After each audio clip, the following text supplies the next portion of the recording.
ஏற்பாடு செய்திருக்கக்கூடிய நம்முடைய மாவட்ட கழகத்தின் செயலாளர் திருத்தணி சந்திரன் அவர்களே, தலைமை செயற்குழு உறுப்பினர் பூபதி அவர்களே, நகர செயலாளர் வினோத்குமார் அவர்களே, இந்த பகுதியிலே நம்முடைய கூட்டணியின் வேட்பாளராக, தேமுதிகவின் வேட்பாளராக, நம்முடைய முதலமைச்சர் அண்ணன் தளபதி அவர்களுடைய ஆசிகளை பெற்றிருக்கக்கூடிய வேட்பாளராக சகோதரி பிரேமலதா அவர்கள் தேர்ந்தெடுத்து நிறுத்தி இருக்கக்கூடிய வேட்பாளராக இருக்கக்கூடிய நம்முடைய வேட்பாளர் கிருஷ்ணமூர்த்தி அவர்களுக்கு முரசு சின்னத்திலே வாக்களித்து அவரை வெற்றி பெற செய்ய வேண்டும் வேண்டும் வேண்டும் என்று உங்களையெல்லாம் வேண்டி கேட்டுக்கொள்கிறேன். உங்களை எல்லாம் பார்க்கும் பொழுதே வெற்றி நிச்சயம் அப்படிங்கிறது உறுதி செய்யப்பட்ட ஒன்று. உங்களுக்கு அத்தனை பேருக்கும் தெரியும், கேப்டன் அவர்களுக்கும் தலைவர் கலைஞர் அவர்களுக்கும் எப்பொழுதுமே ஒரு அந்யோன்யமான நட்பு உறவு எப்பொழுதும் இருந்திருக்கிறது. ஒருவர் மீது ஒருவர் மிகுந்த மரியாதையும் பற்றும் வைத்திருக்கக்கூடிய இருவர் தான் அவர்கள். மாற்று அணியிலே இருந்தாலும் கேப்டன் அவர்கள் தலைவர் கலைஞர் அவர்கள் மீது எந்த அளவிற்கு அன்பு வைத்திருந்தார் என்று உங்களுக்கு தெரியும். அந்த அன்பின் பேரால் உங்களிடம் கேட்கிறேன், முரசு சின்னத்திலே வாக்களித்து நம்முடைய வேட்பாளர் கிருஷ்ணமூர்த்தி அவர்களை வெற்றி பெற செய்ய வேண்டும் என்று உங்களை எல்லாம் வேண்டி கேட்டுக்கொள்கிறேன். நம்முடைய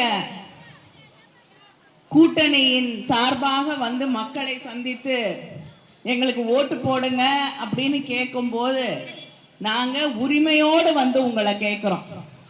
திராவிட முன்னேற்ற கழக கூட்டணிக்கு நீங்கள் வாக்களிக்க வேண்டும், நம்முடைய வேட்பாளர் கிருஷ்ணமூர்த்தி அவர்களுக்கு முரசு சின்னத்துல ஓட்டு போடணும்னு கேட்கும் போது உரிமையோடு வந்து கேட்கிறோம்.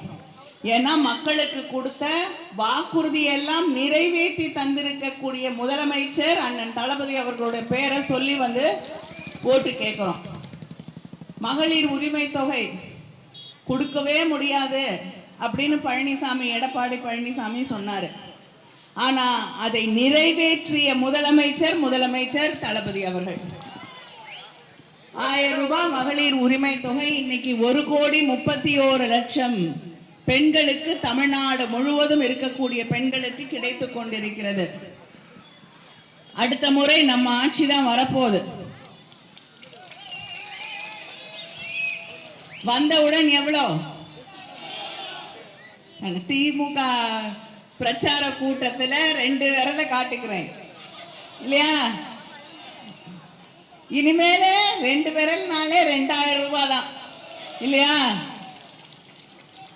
ஏன்னா அவங்க 2 விரல் பிஜேபியோட கூட்டணி வச்சிங்கன்னா காணா போயிரும். பீகார்ல நிதிஷ்குமார் அவர்களுடைய நிலைமை என்னாச்சு? முதலமைச்சராக இருக்க வேண்டியவர் இப்ப ராஜ்யசபால உறுப்பினராக இருக்கார். அவங்களோட மகாராஷ்டிரத்துல கூட்டணி வச்சவங்க, அவங்களோட மற்ற இடங்கள் எல்லாம் கூட்டணி வச்சவங்க இன்னைக்கு எங்க இருக்காங்கன்னே தெரியல.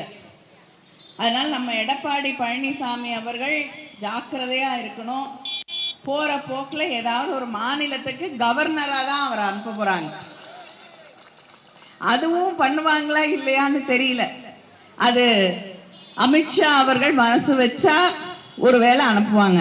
ஏன்னா இப்ப அண்ணா திமுகங்கிறது கிட்டத்தட்ட அமித்ஷா திமுக அப்படின்னு சொல்லக்கூடிய அளவுக்கு அவர்களோடு கை கட்டி நிற்கக்கூடியவர்களாக மாறிவிட்டீர்கள். அவங்களுக்கு கை கட்டி கியூல நின்னா ரொம்ப பிடிக்கும். பிஜேபி ஆட்சிக்கு வந்தவுடன் நம்மளை எல்லாம் பேங்க் வாசல்ல 1000 ரூபாய் 2000 ரூபாய் செல்லாதுன்னு சொல்லி நம்ம பணத்தை எடுக்கிறதுக்கே கியூல நிக்க வச்சாங்க. கோவிட் நேரத்துல மருந்துக்கு, ஆக்சிஜனுக்கு கியூல நிக்க வச்சாங்க.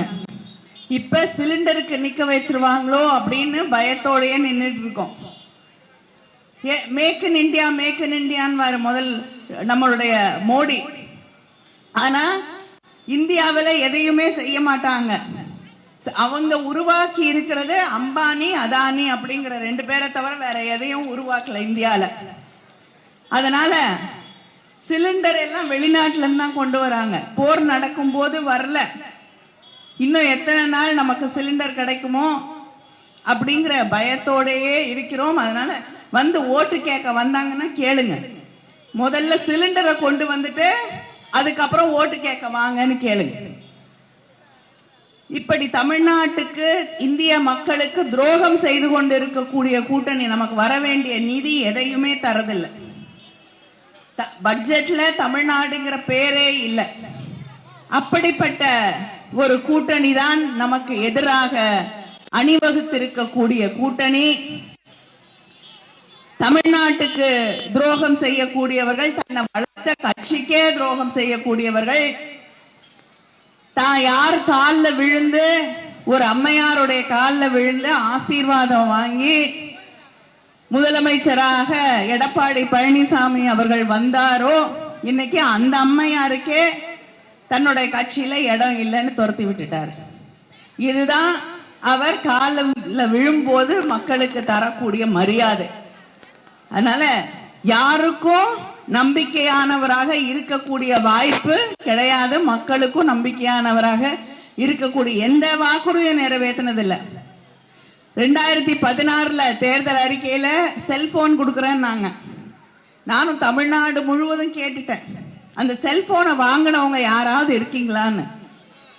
5 வருஷம் ஆட்சியில இருந்தாங்க, ஒரு செல்போனை கூட யாருமே பார்க்கல. இப்படிதான் அவங்க தேர்தல் வாக்குறுதிய நிறைவேற்றுற லட்சணம். இதுல வேற சொல்லியிருக்காரு ஃப்ரிட்ஜ் கொடுக்குறேன்னு. ஆட்சிக்கு வரப்போறது இல்லை, வந்தாலும் அதை நிறைவேற்றுறதுக்கு எந்த வாய்ப்பும் இல்லை. நம்முடைய முதலமைச்சர் என்ன சொல்லியிருக்காங்க, 8000 ரூபாய் கூப்பன் வழங்குவேன் என்று அறிவித்திருக்கிறார்கள். அந்த 8000 ரூபாய் கூப்பன்ல நீங்க உங்களுக்கு என்ன தேவையோ அதை வாங்கிக்கலாம். நாங்க சொல்றத வாங்கணுங்கிற அவசியம் இல்லை. உங்களுக்கு ஃப்ரிட்ஜ் வேணும்னா வாங்கலாம், வாஷிங் மெஷின் வேணும்னா வாங்கலாம், கிரைண்டர் வேணும்னா வாங்கலாம். உங்களுக்கு எது தேவையோ அதை வாங்கிக் கொள்வதற்கு நம்முடைய முதலமைச்சர் அவர்கள் உங்களுக்கு ஒரு கூப்பனை, வவுச்சரை தந்திருக்கிறார்கள். இப்படி பெண்களுக்காகவே 5 ஆண்டுகள் பெண்களுக்காக விடியல் பயணம், பெண்களுடைய கல்விக்காக புதுமை பெண் திட்டத்தின் வழியாக உயர்கல்விக்கு போகக்கூடிய பெண்களுக்கு மாதம் 1000 ரூபாய். அது அடுத்த முறை ஆட்சிக்கு வந்தவுடனே 1500 ரூபாய் கல்லூரியில் போய் படிக்கக்கூடிய நம்மளுடைய இளைஞர்களுக்கு, இளம் பெண்களுக்கு உயர்த்தி வழங்கப்படும். அது மட்டும் இல்லை, லேப்டாப் அதை நிறுத்தினது பழனிசாமி அவர்கள். நம்முடைய ஆட்சி வந்த பிறகு நம்முடைய முதலமைச்சர் லேப்டாப்புகளை கொடுக்க ஆரம்பிச்சிருக்காங்க. அடுத்த முறை ஆட்சிக்கு வந்தவுடன் 35 லட்சம் இளைஞர்களுக்கு லேப்டாப்புகள் வழங்கப்படும். விவசாயிகளுக்கு நம்முடைய முதலமைச்சர் அவர்கள் முதல்ல விவசாயிகளுக்கு மின்சாரம் இலவசம் என்று அறிவித்து செய்து காட்டியது தலைவர் கலைஞர் அவர்கள். அவருடைய வழியில நம்முடைய முதலமைச்சர் அவர்கள் விவசாயிகளுக்கு மின் மீட்டர் பொருத்தப்படாத பம்பு செட்டுகள் 20 லட்சம் விவசாயிகளுக்கு மேல் பயன்படக்கூடிய வகையில அது உருவாக்கி தரப்படும். அது மட்டும் இல்ல, நகரங்களுக்கு அருகிலே இருக்கக்கூடிய இடங்கள்லாம் இன்னைக்கு ஊராட்சிகள்லாம் இன்னைக்கு விரிவடைந்து கொண்டு வருகிறது. நிறைய மக்கள் அங்க போய் குடியேற ஆரம்பிச்சுட்டாங்க. அங்க சில இடங்கள்ல அடிப்படை வசதிகள் இல்லை. ஒவ்வொரு நகர்ப்புறங்களிலே இருக்கக்கூடிய இடங்களிலும் அந்த நகரங்களிலே இருக்கக்கூடிய அளவிற்கான அத்தனை வாய்ப்புகளும் வசதிகளும் அங்கே உருவாக்கி தரப்படும் என்று இந்த தேர்தல் அறிக்கையிலே நம்முடைய முதலமைச்சர் அவர்கள் அறிவித்திருக்கிறார்கள். குடிநீர் வசதியாக இருக்கட்டும், தெருக்களாக இருக்கட்டும், அத்தனை அடிப்படை வசதிகளும் அங்கே உருவாக்கி தரப்படும் என்பதையும் நான் தெரிவித்துக் கொள்கிறேன். படித்து வேலை தேடக்கூடிய இளைஞர்களுக்கும் 6 மாசம் 1500 ரூபாய் அவங்களுக்கு பயிற்சியும் கொடுத்து அவர்களுக்காக 1500 ரூபாய் தரக்கூடிய ஆட்சி நம்முடைய ஆட்சி. இங்க பத்திரிகையாளர்கள் இருக்காங்க, அவங்களையும் விட்டு விடாமல் அனைத்து பத்திரிகையாளர்களுக்கும் முதலமைச்சரின் விரிவான மருத்துவ காப்பீட்டு அட்டை வழங்கப்படும். நமக்கெல்லாம் இந்த மருத்துவ காப்பீட்டுடைய 5 லட்சமாக உயர்த்தி வழங்கி இருக்கிறார் முதலமைச்சர். 5 லட்சம் ரூபாய் வருமான உச்சவரம்பை உயர்த்தி 5 லட்சம் ரூபாய் வர வருமானம் இருக்கக்கூடியவர்களுக்கு முதலமைச்சருடைய அந்த மருத்துவ காப்பீட்டு திட்டம் கிடைக்கும். 5 லட்சத்திலிருந்து அந்த பெனிஃபிட் 10 லட்சம் ரூபாயாக உயர்த்தி வழங்கப்பட்டிருக்கிறது. அந்த திட்டம் எல்லா பத்திரிகையாளர்களுக்கும் மருத்துவ காப்பீட்டு திட்டத்தின் வழியாக பயன் இருக்கும். பத்திரிகையாளர்களுக்கு செயல்படுத்தி வரும் ஓய்வூதியம், மருத்துவ உதவி போன்ற திட்டங்கள் காட்சி ஊடகத்துல டிவி போன்ற ஊடகங்களிலே இருக்கக்கூடிய பத்திரிகையாளர்களுக்கும் விரிவுபடுத்தப்படும். மருத்துவ சிகிச்சைக்காக பத்திரிகையாளர்களுக்கு வழங்கப்படும் பணம் 2.5 லட்சத்திலிருந்து 3.5 லட்சமாக உயர்த்தி வழங்கப்படும். அது மட்டும் இல்லாமல் நம் மீது அவங்க திரும்ப திரும்ப சொல்றதுக்கு எந்த குற்றமும் இல்லை, குறையும் இல்லை. குறையற்ற ஒரு ஆட்சியை நடத்தி கொண்டிருக்கிறார் நம்முடைய முதலமைச்சர் அவர்கள். சொல்லக்கூடிய ஒரே திரும்ப திரும்ப ஒரு பொய்யை சொல்லிக்கிட்டு இருக்காங்க. என்ன, தமிழ்நாட்டில் குற்றம் அதிகமாயிருச்சு அப்படின்னு சொல்லி திரும்ப திரும்ப சொல்றாங்க. ஊடகங்களின் வழியாக சொல்கிறார்கள். அது மட்டும் இல்லாமல் சோசியல் மீடியாவையும் பயன்படுத்துறாங்க. உண்மை என்னன்னா, அதிமுக ஆட்சியில அவங்க ஆட்சியில இருந்த பொழுது தமிழ்நாட்டுடைய குற்றங்களின் எண்ணிக்கை 3,22,852. நம்முடைய ஆட்சியிலே, நம்முடைய முதலமைச்சர் அவர்களுடைய ஆட்சியிலே, திராவிட முன்னேற்ற கழக ஆட்சியில அது 2,03,000 குறைந்திருக்கிறது. 1 லட்சத்துக்கு மேல நம்முடைய ஆட்சியிலே குற்றங்கள் குறைந்திருக்கிறது. பெண்களுக்கு எதிரான குற்றங்கள் டெல்லியிலிருந்து சொல்றாங்க, தமிழ்நாட்டில் பெண்களுக்கு எதிரான குற்றங்கள் அதிகமாயிடுச்சுன்னு. இந்த நாட்டுடைய சராசரி அளவு பெண்களுக்கு எதிரான குற்றங்கள் 65%. பிஜேபி ஆட்சி செய்து கொண்டிருக்கக்கூடிய உத்தரப்பிரதேசத்தில் 58%, கிட்டத்தட்ட 58.6%.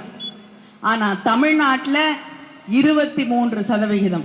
அது கூட இருக்கக்கூடாதுங்கிறது தான் நம்முடைய எண்ணம். ஆனால் நம்மை குறை சொல்லக்கூடியவர்கள் அவங்க தங்களை கண்ணாடியில பார்த்துக்கணும். அப்பதான் நம்மை குறை சொல்லுவதற்கு அவர்களுக்கு அருகதை இருக்கா, தகுதி இருக்கா அப்படிங்கிறது தெளிவாக தெரியும். இப்படி பொய்களையே பரப்பிக்கொண்டு இருக்கக்கூடியவர்களுக்கு இந்த தேர்தலிலே நாம் சரியான ஒரு பாடத்தை புகட்ட வேண்டும். இந்த பகுதியில் இருக்கக்கூடிய விவசாயிகளுடைய நீண்ட நாள் கோரிக்கை கரும்புக்கு கொள்முதல் விலையை உயர்த்தி தர வேண்டும். அது 4,500 நம் மறுபடியும் ஆட்சிக்கு வரும் பொழுது உயர்த்தி வழங்கப்படும் என்பதையும் நான் உங்களுக்கு தெரிவித்துக் கொள்கிறேன். அந்த தேர்தல் அறிக்கையில நிறைய பொய் சொல்லியிருக்காங்க. செய்ய முடியாத விஷயங்களையும் நாங்க செய்வோம்னு சொல்லியிருக்காங்க. ஆனா முதலமைச்சர் நாங்கள் தேர்தல் அறிக்கை எழுதும் போது எங்களுக்கு ஒன்றைத்தான் சொன்னார்கள், செய்வதை மட்டுமே சொல்ல வேண்டும் அப்படின்னு. அதனால நாங்க தேர்தல் அறிக்கையில கொடுத்திருக்கக்கூடிய அத்தனையும் ஒரு வார்த்தை விடாமல் நிறைவேற்றக்கூடியவற்றை மட்டுமே முதலமைச்சர் அவர்கள் தேர்தல் அறிக்கையிலே தெரிவித்திருக்கிறார்கள். அதில் இருக்கக்கூடிய அத்தனையும் நிறைவேற்றி தரப்படும் என்ற அந்த உறுதியை உங்களுக்கு முதலமைச்சர் அவர்களும் நாங்களும் தந்திருக்கிறோம். அதனால அந்த இத்தனை திட்டங்களையும் மக்களுக்காக நிறைவேற்றி இருக்கிறோம் என்ற அந்த உரிமையோடு உங்களிடம் நான் மீண்டும் கேட்கிறேன். நம்முடைய வேட்பாளர் கிருஷ்ணமூர்த்தி அவர்களுக்கு முரசு சின்னத்திலே வாக்களித்து, நம்முடைய கேப்டன் அவர்களுடைய முரசு சின்னத்திலே வாக்களித்து, சகோதரி பிரேமலதா அவர்களுடைய முரசு சின்னத்திலே வாக்களித்து வெற்றி பெற செய்ய வேண்டும் வேண்டும் வேண்டும் என்று உங்களையெல்லாம் வேண்டி கேட்டுக்கொள்கிறேன். நன்றி, வணக்கம்.